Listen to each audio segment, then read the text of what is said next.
I'm pleased to be part of this important discussion on how greener asset management practices are essential to building more resilient, sustainable, and inclusive communities.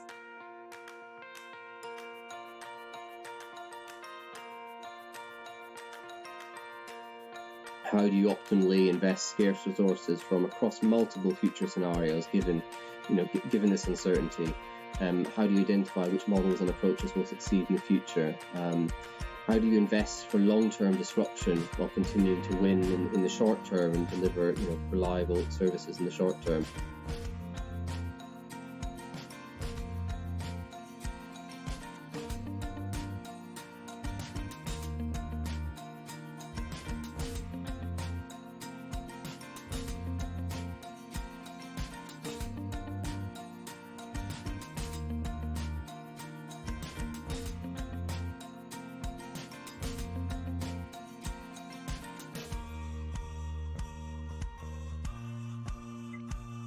This requires immediate and regionally relevant action that not only focuses on mitigating carbon emissions, but adapting how local governments renew infrastructure, protect natural assets, and manage land use to bolster climate resilience. An important thing to say at this point is that we will not get to net zero if all we are doing is accounting for the carbon. We need to be thinking about how we can manage it and what we can do to minimize that.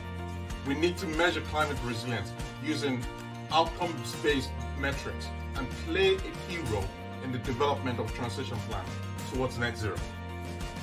Decisions on the maintenance and investment in this infrastructure over the next 30 years will need to consider both the degradation of its ageing asset base, changing consumer demands placed by the uptake in electrical vehicles and heat pumps, and the transition to a zero carbon generation fleet connected at both the high voltage and the low voltage levels. Removing asset management as a traditionally finance-only issue and bringing in other service areas and asset prioritization and expanding the importance of maintenance and renewal within asset decision. As asset owners and managers, recognizing the role to establish collaboration and metrics that will encourage people to consider carbon and cost. What can go beyond the tipping point and how that can be incentivized. As engineers, we have to consider how carbon and cost are interplayed and how these are presented together to minimize carbon in design.